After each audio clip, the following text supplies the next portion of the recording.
51. Y hoy va a ser una predicación temática. El tema del cual me gustaría hablar hoy es el quebrantamiento. El quebrantamiento es una respuesta adecuada al pecado. Salmo capítulo 51. Lo invito a que se ponga de pie, si usted puede, en reverencia a la palabra del Señor. Y leemos. 51, versículo 1 en adelante. Ten piedad de mí, oh Dios, conforme a tu misericordia, conforme a la multitud de tus piedades, borra mis rebeliones. Lávame más y más de mi maldad y límpiame de mi pecado. Porque yo reconozco mis rebeliones y mi pecado está siempre delante de mí. Contra ti solo he pecado y he hecho lo malo delante de tus ojos, para que seas reconocido justo en tu palabra y tenido por puro en tu juicio. He aquí, en maldad he sido formado y en pecado me concibió mi madre. Señor, hoy nos presentamos delante de ti para oír tu palabra, lo cual te ruego que tú nos ayudes a poder entenderla, que tu iglesia pueda entenderla, que tu iglesia no solamente pueda entenderla, sino que podamos vivir tu palabra, Señor. Para eso requerimos de la asistencia de tu Espíritu Santo en esta mañana, en este momento, sobre mi vida y sobre la vida de mis hermanos, Señor. Ayúdanos a deleitarnos en tu palabra y a humillarnos y a quebrantarnos por nuestro pecado. Gracias te damos, Señor. En el nombre de Cristo oramos.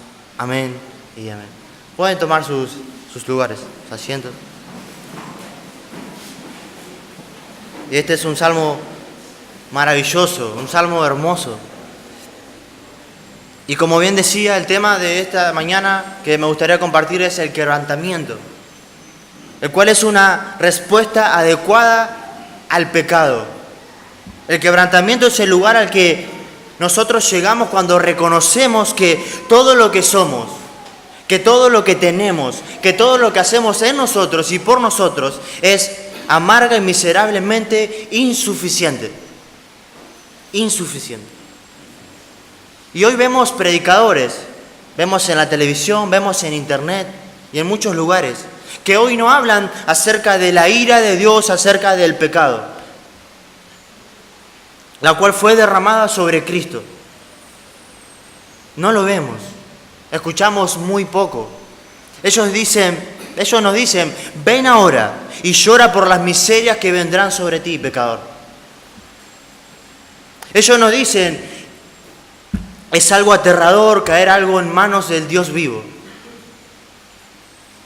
Ellos dicen, cada vez que alguien te hace sentir mal, te hace sentir culpable por cómo vives, eso es parte del antiguo sistema, antes de Cristo. Pero cuán equivocados están. Eso no es cristianismo. Eso no es cristianismo. Estos movimientos dicen a las personas, tú estás bien, tú estás bien, yo estoy bien. No. Cuando vienes a Cristo no hay necesidad de quebrantamiento. Es más, no hay necesidad de quebrantamiento antes de venir a Cristo, dicen estas personas. Y eso no tiene nada que ver acerca de quién es nuestro Dios. ¿Cuántos de ustedes han oído hablar o han leído o han visto la película La Cabaña? No sé si algunos la habrán visto o han leído el libro. Le lleva el mismo nombre. Y en una parte de este libro dice, y lo voy a leer, Mac es el personaje principal del libro. Supuestamente es una película cristiana. Y este personaje, Mac, está hablando con Jesús. Y lo pongo un poco en contexto. En la película Jesús es un joven, es un muchacho, Dios es una mujer y el Espíritu Santo es una mujer. Bueno, él está hablando aquí con Jesús. Y Jesús le dice a esta persona, a Mac, ¿has notado que aunque me llaman Señor y Rey, en realidad nunca he actuado en ese carácter con ustedes? Nunca he tomado el control de sus decisiones, ni los he obligado a hacer nada. Aún así, aún si lo que estaban a punto de hacer era destructivo, perjudicial para ustedes y otras personas. Mac miró el lago allí donde se encontraba antes de responderle. Le dijo, yo habría preferido que a veces hubieras tomado el control. Eso me habría ahorrado a mí y a la gente que quiero mucho, mucho dolor. Imponer mi voluntad sobre ustedes, le replicó Jesús, es exactamente lo que el amor no hace. Las relaciones genuinas están marcadas por la sumisión, aun cuando las decisiones de ustedes no sean útiles ni sanas. Esa es la maravilla que percibes en mi relación con Abba, quien supuestamente en la película es Dios Padre, y Sarayu, quien es el Espíritu Santo supuestamente en la película. En realidad nos sometemos unos a otros, dice. Y siempre ha sido así y siempre lo seremos, dice. Papá, como le dice a Dios, en la película Papito, en el libro lo dice, está sometido a mí como yo a él. Y Sarayu a mí y Papito a ella, dice. Esta sumisión no es por autoridad ni por obediencia, dice. Es por una relación de amor y respeto. De hecho, estamos sometidos a ustedes de la misma manera. A lo que Mac le respondió, sorprendido, ¿cómo puede ser? ¿Por qué querría el Dios del universo someterse a mí? Porque queremos que tú te unas a nosotros en nuestro círculo de relación, le responde Jesús. No quiero esclavos de mi voluntad, quiero hermanos y hermanas que compartan la vida conmigo. Y esto es terrible, hermano. Esto es totalmente terrible. Gente cristiana está promoviendo esta película y este libro. En muchas librerías está este libro. Este libro ha sido un bestseller. Este libro ha sido vendido en todo el mundo. Ha sido éxito en todo el mundo. Gente de todo el mundo lo ha leído en distintos idiomas y han visto esta película. Personas, en verdad, que rechazan verdades bíblicas, que rechazan la soberanía de Dios, que rechazan la santidad de Dios y que rechazan cualquier sentido de quebrantamiento por el pecado. A ellos no les importa. Por eso, quiero en esta mañana que podamos ver que el quebrantamiento es una respuesta adecuada al pecado. Y quiero que lo podamos ver en este salmo. Primero déjeme llevarlo a dos lugares en la historia. En primer lugar, en la historia es donde David pecó con Betsabé. Muchos de ustedes lo saben y lo recuerdan. Allí está David afuera, en el techo del palacio del rey. En el tiempo en que los reyes solían ir a la guerra, él se quedó en casa. David, quien era reconocido por ser un rey guerrero, no fue a la guerra. Así era como a él se lo conocía. En primavera, en el tiempo que los reyes van a la guerra, él envía a sus compañeros. ¿Y qué pasa? Pasa que él estaba allí en el techo y echa una mirada a una mujer que vivía lo suficientemente cerca como para verla cuando se bañaba. Y él mandó traer a esta mujer. Él se acostó y adulteró con esa mujer. Mató a su esposo. Y luego tenemos la famosa confrontación. Cuando viene Natán de parte de Dios a David y le dice, no le has dado importancia a mi palabra, David. Has hecho lo malo delante de mí, David. Has tomado la mujer de Urías, David. Has matado a su esposa. Palabras que atravesaron hasta lo más profundo de su alma. Un tiempo después, David se sienta y escribe el Salmo 51, uno de los más certeros, de los más hermosos acerca del quebrantamiento por el pecado. Y hay muchas razones en este texto de por qué el quebrantamiento es una respuesta adecuada al pecado, pero no vamos a poder verlas todas. Vamos a ver algunas. Y quiero que quede claro que aquí de quebrantamiento no estamos hablando de esa idea de esas personas que van en peregrinación, kilómetros y kilómetros adoloridas, personas que golpean su cuerpo. No estamos hablando de eso. No estamos hablando de masoquistas que quieren calmar la ira de Dios autoflagelándose, golpeándose a sí mismo, pegándose a sí mismo.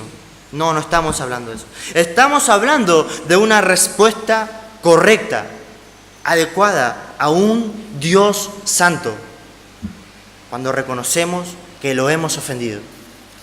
Así que nuestro primer punto en esta mañana será que el quebrantamiento es apropiado, porque el pecado nos mancha y marca nuestras almas. Versículos 1 y 2 del Salmo 51. Dice: ten piedad de mí, oh Dios, conforme a tu misericordia, conforme a la multitud de tus piedades, borra mis rebeliones. Lávame más y más de mi maldad y límpiame de mi pecado. Él usa 3 términos que cada uno tiene su significado, pero en un sentido podrían decir lo mismo. Lo primero que él dice es: conforme a tu misericordia, conforme a la multitud de tus piedades, borra mis rebeliones, dice. Y esta palabra borrar, esta palabra es extinguir, es una palabra que se usa muchas veces en las Escrituras. Pero quizás el más acertado es cuando Dios dijo lo que iba a hacer en el diluvio. ¿Lo recuerdan? Génesis capítulo 6, versículo 7, el Señor dijo: raeré de la faz de la tierra al hombre, y sigue diciendo, a los animales. Génesis capítulo 6, versículo 7, para aquellos que anotan. Es la misma palabra, el mismo verbo. Dios envió el diluvio para hacer borrón y cuenta nueva, y empezar de nuevo. Bueno, David ahora le dice al Señor: yo necesito borrón y cuenta nueva, mi Dios. Necesito que tomes todo esto de mí, que lo alejes de mí, y necesito que barras toda esta maldad, todas mis transgresiones, así como lo hiciste en el diluvio. Hay otra palabra que él usa. Él dice: lávame por completo de mi maldad. Este verbo se entiende más como la mujer que está lavando ropa. Que está lavando ropa en el río en esos tiempos, obviamente. Hoy no, las mujeres no. Las mujeres iban al río y refregaban la ropa. Y allí se encontraban las mujeres en esos tiempos sumergiendo la ropa, sacándola del río y fregándola. Sumergiéndola, sacándola del agua y otra vez fregándola. Esa es la idea de esta palabra. Y ciertamente hoy se ha perdido eso. Gracias a los lavarropas automáticos, ¿no es así, hermanas? Pero yo recuerdo mientras estudiaba y recordaba a mi madre hace muchos tiempos atrás. Yo era un niño de 8 años, 7 años, mis 2 hermanos varones, niños que nos gustaba jugar a la pelota. Lo único que queríamos hacer era jugar al fútbol. Y los días que llovía eran los días que nos encantaba, porque al lado de mi casa había una canchita toda de tierra y había barro, lleno de barro. Y mi mamá nos decía, nos retaba antes de salir: no vayan a jugar al barro porque ustedes van a venir y van a fregar la ropa, nos decía. Ustedes van a fregar. Y en verdad no era nunca así. Veníamos llenos de barro y al otro día la veíamos a nuestra mamá fregando la ropa con el cepillo, fregando la ropa. Bueno, esta es la idea de esta palabra. Fregar. Y el salmista está diciendo: refriégame, Señor. Refriégame como si estuviera lavando ropa en el lavadero, llena de barro. Refriégame. Borra el registro de mi pecado. Hazme limpio, Señor, le dice el salmista. Y la última palabra que usa es: límpiame de mi pecado. Y uno de los usos de esta palabra es en referencia a las ceremonias de limpieza. Era dejar algo listo para el uso religioso. Y me gusta mucho como lo dice Isaías en el capítulo 1, versículo 16. Isaías dice: lavaos y limpiaos, quitad la iniquidad de vuestras obras delante de mis ojos. El pecado nos marca, mis hermanos. El pecado nos mancha, hermanos. Y estamos quebrantados cuando nosotros reconocemos lo que hemos hecho. Cuando tú y yo reconocemos lo que hemos hecho. Cuando reconocemos lo que hemos traído sobre nosotros mismos. Cuando reconocemos que hemos atado algo a nosotros mismos, llamado pecado, lo cual tiene sus consecuencias. Piel marcada en cada uno de nosotros, consecuencias. Estamos perdonados, pero tenemos que vivir con las consecuencias de nuestros pecados. Cicatrices en nuestras vidas. Es más, muchos de nosotros lo hemos visto o lo hemos vivido. Personas que viven en hogares destrozados. Personas que vienen de hogares destrozados. De otras personas que vinieron de hogares destrozados. ¿Por qué? Porque el pecado nos marca. El pecado nos mancha. Y deja consecuencias en nuestras vidas. Debemos estar quebrantados por nuestro pecado. Porque nos marca y nos mancha. Mancha nuestras almas. Mancha nuestras mentes. Cuando tenemos una actitud poco seria ante el pecado, cuando no experimentamos el quebrantamiento por nuestros pecados, cuando no somos aplastados por el peso de nuestro propio pecado, una de las razones es porque no conocemos muy bien quién es nuestro Dios y porque no conocemos muy bien las consecuencias de nuestros pecados. No lo entendemos. Decimos, ya Jesús murió por mis pecados, pasados, presentes y futuros. Ya pagó por ello. Y es verdad, mi hermano. Pero aún así la marca del pecado, las manchas del pecado, las consecuencias del pecado van a estar en nuestras vidas. Van a estar en nuestras vidas. Y me gusta lo que dice un puritano de los tiempos antiguos, Thomas Watson. Y él dijo, el hombre piadoso llora por el pecado que mora en él. La persona regenerada, un cristiano, se aflige que lleva eso que está en enemistad con Dios.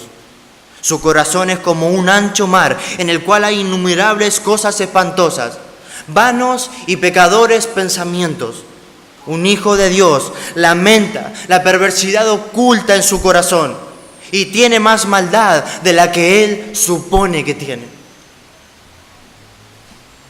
¿Odiamos nosotros eso?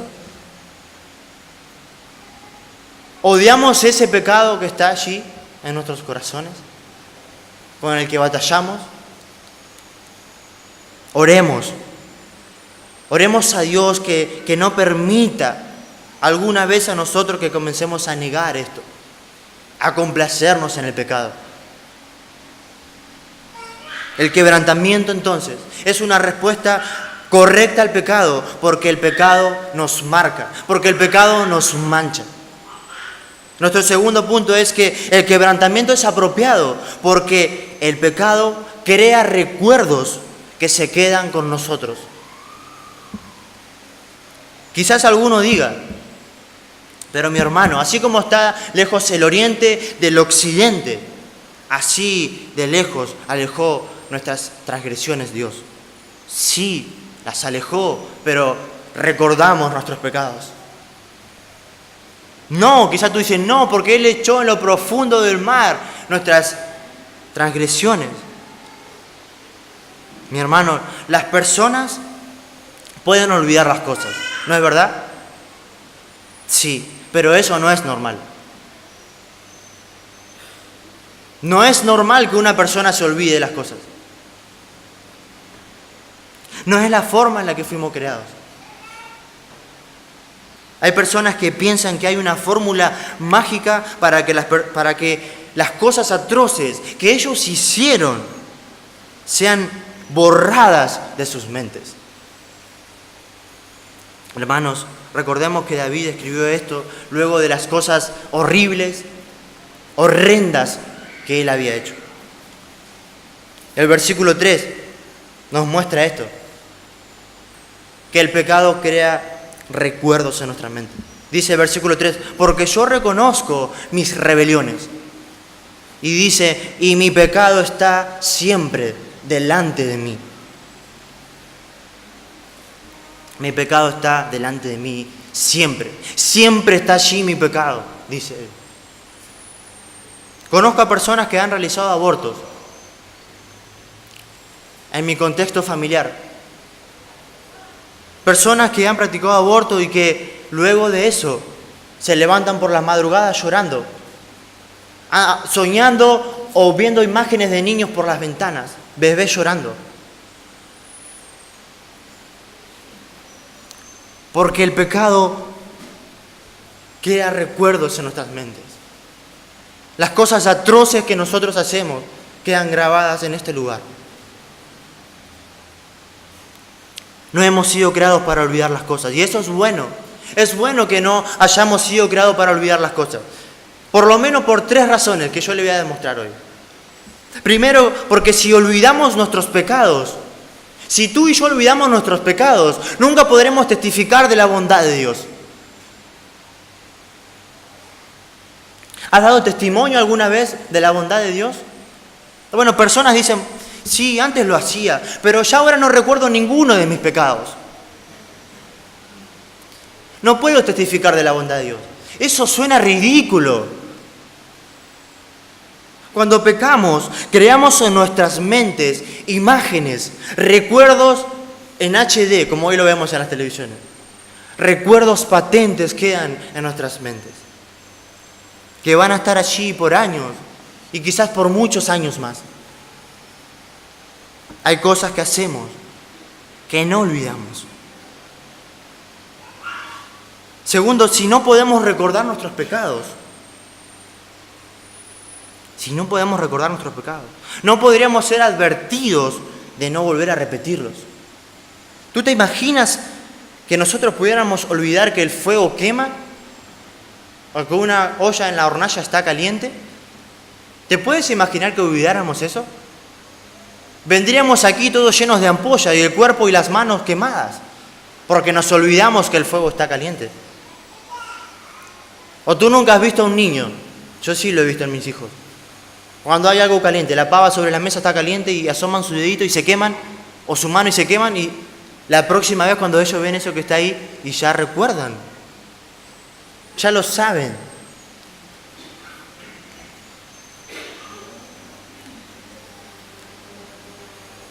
Si no pudiéramos recordar el pecado, pasaría eso con nosotros. Deliberadamente abrazaríamos al pecado.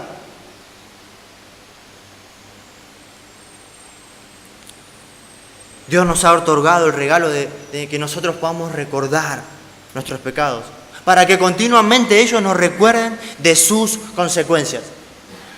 El fuego está caliente y si yo lo toco me voy a quemar. El pecado es terrible, es una afrenta contra Dios y tiene consecuencias. Y si yo lo abrazo, va a haber consecuencias. Va a haber consecuencias, hermano. Va a haber consecuencias. Dios nos ha otorgado ese maravilloso regalo de que podamos recordar nuestro pecado para que continuamente nos recuerde sus consecuencias, para llamarnos, para corregirnos, para purificarnos, para llamarnos al arrepentimiento, para llamarnos al quebrantamiento por nuestro pecado, para que seamos humillados por nuestro pecado. Y en tercer lugar, no podemos recordar nuestras victorias si no podemos recordar nuestros pecados. Si tú dices que te olvidas de tus pecados, tú no podrás recordar y no podrás ver el crecimiento que ha dado Dios en tu vida. No vas a poder ver la obra del Espíritu Santo en tu vida. ¿Has recordado alguna vez de dónde el Señor te ha sacado? ¿Has recordado alguna vez? Yo muchas veces escucho hermanos que han salido de las drogas, personas, pastores muchos, y cuando ellos hablan de esas situaciones que habían vivido en sus vidas, yo veo que siempre ellos se quebrantan, pero no por sí mismos, sino porque ellos recuerdan de dónde el Señor los sacó, de esa adicción tan terrible, de ese pecado tan horrendo de dónde el Señor los sacó. ¿Tú recuerdas a diario de dónde el Señor te sacó? Recordar quién antes era yo, antes de que el Señor me salvara, me recuerda la bondad de Dios conmigo. La bondad de Dios conmigo. La bondad de Dios para ti, hermano. Me recuerda de la gracia del Señor en mi vida. No porque yo sea alguien importante, porque yo no merezco nada. Es por su gracia. Me recuerda quién era yo y quién no quiero volver a ser. Me recuerda su trabajo en mí, la obra de Dios en mi vida me recuerda. Cómo Él ha cambiado mi carácter, cómo Él aún lo sigue cambiando. Aunque aún su obra en mí no esté completa. Solo sé algo, no soy lo que antes era. ¿Tú puedes decir eso? No soy lo que antes era, no porque yo quiero, por lo que ha hecho el Señor en mi vida, por su gracia, por su bondad.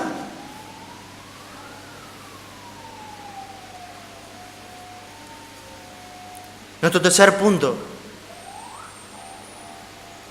es que el quebrantamiento por nuestro pecado es correcto, es apropiado el quebrantarnos por nuestros pecados, porque el pecado es una ofensa contra un Dios santo y justo.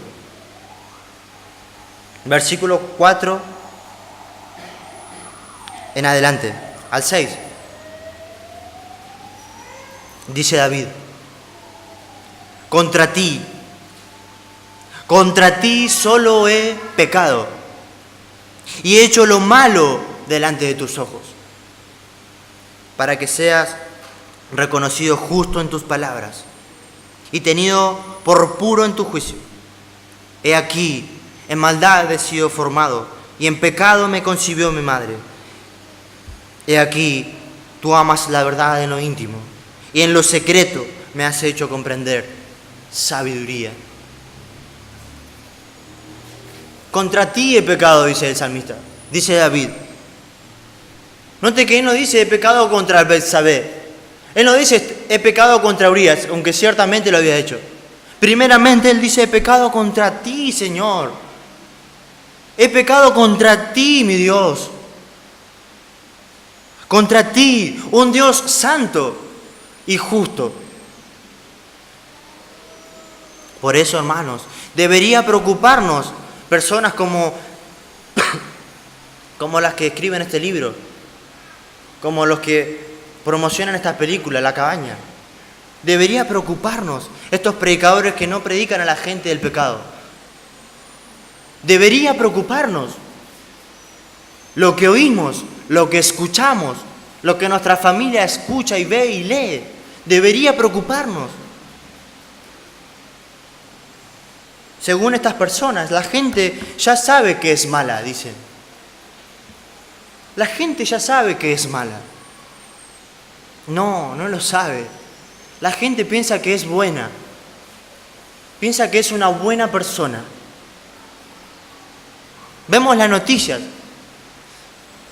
Y no es así. Vemos las noticias. Y allí está la noticia del violador, tal, no sé cuánto. Ese violador es malo. Ese sí es una mala persona. Vemos allí delincuente detenido. Ese sí es una mala persona. Ese sí. Vemos un asesino. Ese sí es una mala persona. Esas personas son malas. Nosotros no, dice. Debemos reconocer que somos pecadores y debemos reconocer que hemos pecado contra un Dios santo y justo, contra un Dios 3 veces santo. Vayamos a Apocalipsis. Me encanta este pasaje. Me encanta Apocalipsis 19:11. Porque yo aborrezco, y quizás tú también, hermano, esta imagen que muestran de un Jesús temeroso, como en este libro, como en esta película. Te muestran un Jesús temeroso, un Jesús necesitado, te muestran. Donde este Jesús te dice, yo te anhelo tanto. Este Jesús te dice, yo quiero una amistad contigo. Este Jesús dice, yo te necesito. Estás rompiendo mi corazón. No, Él te va a romper a ti. Él te va a romper a ti. Dios es eterno. Él es autosuficiente y no necesita nada ni a nadie. Apocalipsis, capítulo 19, versículo 11. Qué hermoso pasaje. Entonces vi el cielo abierto, dice Juan, y aquí un caballo blanco. Y el que lo montaba se llamaba Fiel y Verdadero, y con justicia juzga y pelea. No es un Dios que te necesita, no es un Dios que te anhela tanto. Dice que es un Dios que juzga y pelea, que hace la guerra. Sus ojos eran como llama de fuego, dice, y había en su cabeza diademas, y tenía un nombre escrito que ninguno conocía, sino él mismo. Estaba vestido de una ropa teñida en sangre, y su nombre es el Verbo de Dios. Y los ejércitos celestiales, vestidos de lino finísimo, blanco y limpio, le seguían en caballos blancos. De su boca sale una espada aguda para herir con ella a las naciones. Y él las regirá con vara de hierro, y él pisará el lagar del vino del furor y de la ira de Dios, del Dios Todopoderoso. Versículo 16. Y en su vestidura y en su muslo tiene escrito este nombre: Rey de Reyes y Señor de Señores. Ese es mi Jesús. Ese es nuestro Jesús. Ese es nuestro Señor al que servimos.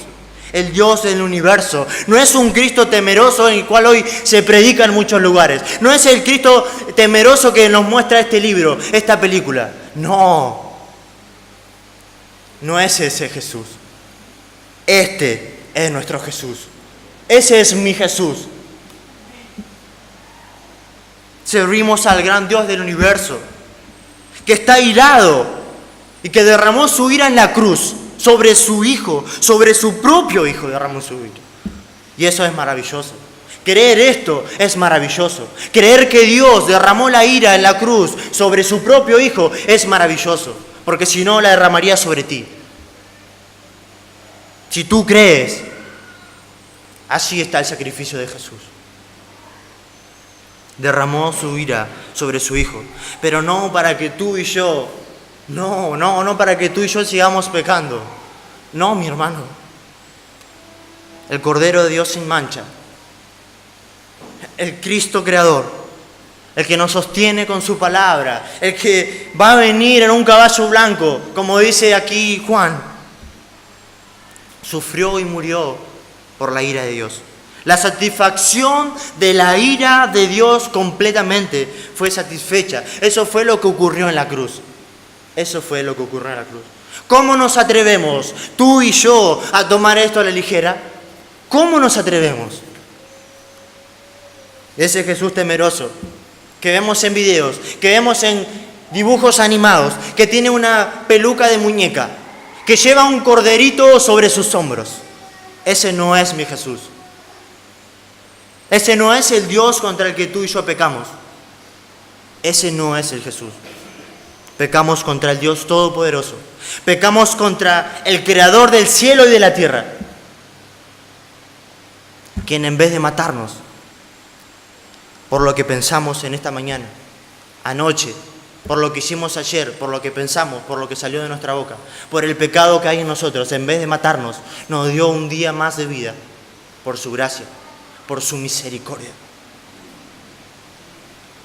Nos dio un día más en su gracia, en su misericordia. ¿Entiende esto? Tú y yo merecemos ser destruidos completamente. En su gracia Él, por la obra de su Hijo, un día más de vida. Gloria a Dios por eso. Gloria a Él. El quebrantamiento es apropiado cuando entendemos esto. Es una respuesta adecuada, apropiada. ¿Qué voy a hacer por mi pecado? Bueno, hermano, quebrántate y humíllate delante de Dios. Cuando nos damos por vencidos, es solamente cuando podemos ver la sin igual majestad de Cristo. Cuando nos damos por vencidos. Y es entonces que nuestro quebrantamiento, que reconocemos cuál es nuestro problema, el pecado. Y me gustaría que repasemos algunos verbos a lo largo de este capítulo. Yo le voy citando los versículos. Usted si quiere anotarlo y después lo estudia para que vea que lo que el predicador dice no es por lo que yo lo quiero decir, sino usted estudie, vea lo que dice las Escrituras. Versículo 1 dice, ten piedad de mí, dice, borra. Versículo 2 dice, lávame. Versículo 7 dice, purifícame, lávame. Versículo 8 dice, hazme oír. Versículo 10, crea en mí. Versículo 12, restitúyeme. Versículo 14, líbrame. Versículo 15, abre mis ojos, dice el salmista. En otras palabras, ¿qué es lo que está pasando aquí? ¿Qué es lo que está diciendo David? David reconoce que todo lo que él necesita, puede ser satisfecho solamente en Dios. Solamente en Dios. Pero antes de llegar al quebrantamiento, nosotros creemos que podemos hacer que esto ocurra. Solamente es una obra de Dios en nuestras vidas. ¿Estás bien con Dios? Sí, yo hice la oración. ¿Estás bien con Dios? Sí, ya volví a entregarle mi vida, dicen algunos. ¿Estás bien con Dios? Sí, ya tuve mi tiempo devocional, ya tuve mi oración del día. ¿Estás bien con Dios? Sí, yo. David dice, no, aquí no hay yo. Él dice, yo no puedo hacer esto. Él dice, yo he visto lo que puedo hacer. Él dice, no quiero hacer lo que yo puedo hacer. Él dice, estoy harto de lo que yo puedo hacer. Él está quebrantado, está humillado. Estoy quebrantado de lo que yo puedo hacer, dice David. Necesito que tú me laves, dice. Necesito que tú me limpies, Señor. Necesito que tú me purifiques. Necesito que tú me restaures. Necesito de ti para ser santo, Señor. Te necesito para que me perdones. Te necesito para que me salves, dice David. Te necesito para que me laves. Te necesito a ti. En resumen, te necesito a ti, Señor. Te necesito a ti. Porque yo mismo, lo único que puedo hacer es seguir desmoronándome bajo el propio peso de mi terrible culpabilidad. Esto nunca va a pasar. Nunca va a pasar si no tenemos un claro entendimiento de quién es Dios. Deberíamos preguntarnos, ¿quién es Dios para nosotros? Si tú no tienes un claro entendimiento de quién es Dios, no va a haber un quebrantamiento y una humillación ante Dios por tu pecado. Esto nunca va a pasar si crees en ese Jesús temeroso, en ese Jesús necesitado, débil, como el que se cita en este libro, en esta película. Eso nunca va a ocurrir. Hermanos, que nunca nos demos por vencidos de ser diariamente quebrantados, humillados por nuestros pecados. Presentarnos a Dios quebrantados. Que nunca seamos complacientes con nosotros mismos en cuanto al pecado. Hermano, no se te ocurra complacerte en tu pecado. Nunca. Nunca. Que nunca dejemos de olvidarnos la enorme distancia entre nosotros, que hubo entre nosotros y Cristo. Porque es la única forma en que yo puedo valorar la enorme distancia que tuvo que tomar Cristo para salvarme.